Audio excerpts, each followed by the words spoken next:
Tuesday, July 1. The Hebrew Midwives. One cannot understand the book of Exodus without presupposing the teachings of Genesis.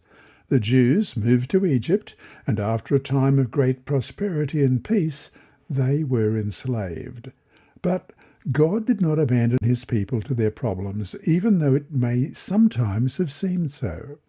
No doubt many of the Hebrew people despaired of their plight. Yet, in the time of distress, God comes to help with his mighty hand. Our Lord encourages his followers, as in Psalm 50 verse 15, "Call upon me in the day of trouble, and I will deliver you, and you shall glorify me." Read Exodus chapter 1 verses 9 to 21. What key role did the faithful midwives play, and why are they remembered in history? Exodus chapter 1, beginning at verse 9. And he said to his people, "Look, the people of the children of Israel are more and mightier than we. Come, let us deal shrewdly with them, lest they multiply, and it happen, in the event of war, that they also join our enemies and fight against us, and so go up out of the land." Therefore they set taskmasters over them to afflict them with their burdens. And they built for Pharaoh supply cities, Pithom and Ramses. But the more they afflicted them, the more they multiplied and grew, and they were in dread of the children of Israel. So the Egyptians made the children of Israel serve with rigour, and they made their lives bitter with hard bondage, in mortar, in brick, and in all manner of service in the field. All their service in which they made them serve was with rigour. Then the king of Egypt spoke to the Hebrew midwives, of whom the name of one was Shiphrah, and the name of the other Puah. And he said, "When you do the duties of a midwife for the Hebrew women, and you see them on the birth stools, if it is a son, then you shall kill him. But if it is a daughter, then she shall live." But the midwives feared God and did not do as the king of Egypt commanded them, but saved the male children alive. So the king of Egypt called for the midwives and said to them, "Why have you done this thing and saved the male children alive?" And the midwives said to Pharaoh, "Because the Hebrew women are not like the Egyptian women, for they are lively and give birth before the midwives come to them."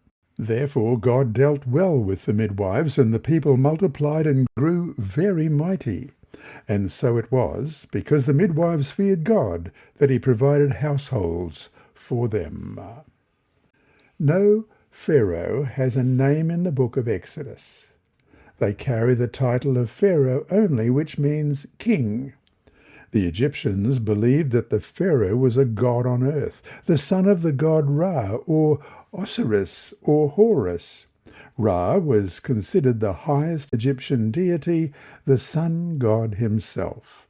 Yet, despite all his power, this god was not able to force the midwives to go contrary to their convictions. In fact, in contrast to the nameless Pharaoh, the two midwives are named, Shiphrah and Puah, as we read in verse 15. They are highly esteemed because they feared the Lord. Pharaoh's wicked command had no effect on them because they respected God more than the orders of an earthly ruler. And we're referred here to Acts chapter 5, verse 29. But Peter and the other apostles answered and said, "We ought to obey God rather than men." Thus, God blessed them with their own large families. What a powerful testimony to faithfulness. These women, regardless of how little they knew of theology, knew not only what was right, but chose to do what was right. When Pharaoh saw that his plot had failed, he commanded the Egyptians to kill all the male babies born to the Hebrews. They were to throw them into the Nile River, probably as an offering to Hapi, the god of the Nile, and also a god of fertility. This is the first recorded time that Jews are to be killed only because they are Jews. The purpose of the death decree was to subdue the Hebrews, to annihilate all male descendants, and to assimilate the women into the Egyptian nation, thus ending the threat that Pharaoh believed the Hebrews posed to his nation. The midwives not only knew what the right action was to take, but they took it. What's the obvious message here for us?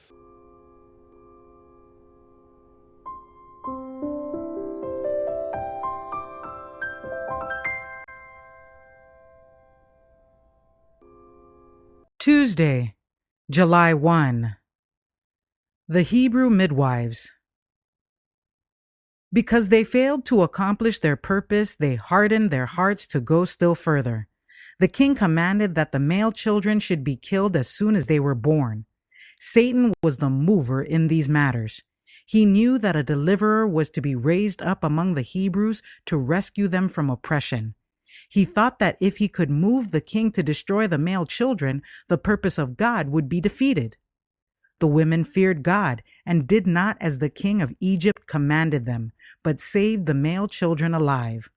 The women dare not murder the Hebrew children, and because they obeyed not the command of the king, the Lord prospered them.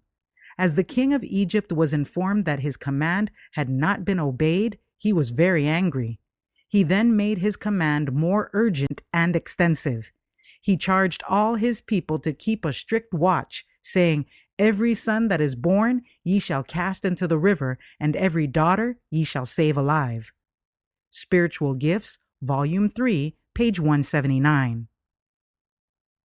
Men, women, and youth, God requires you to possess moral courage, steadiness of purpose, fortitude, and perseverance, minds that cannot take the assertions of another, but which will investigate for themselves before receiving or rejecting, that will study and weigh evidence and take it to the Lord in prayer.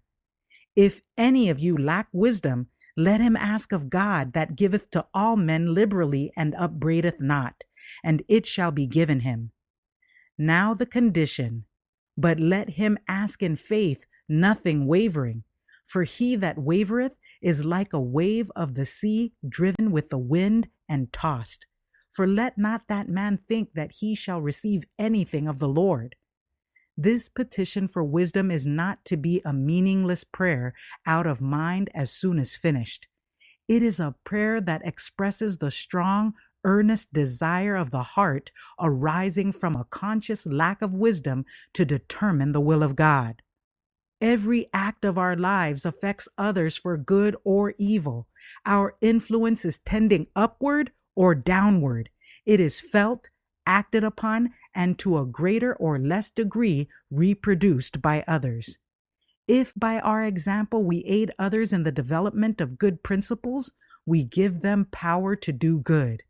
In their turn, they exert the same beneficial influence upon others, and thus hundreds and thousands are affected by our unconscious influence.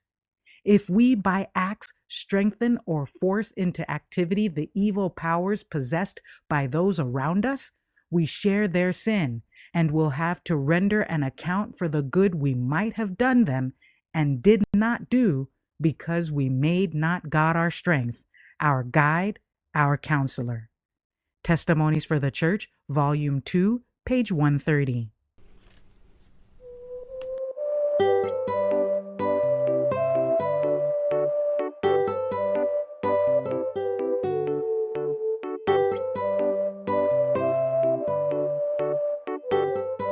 And remember, God is always faithful.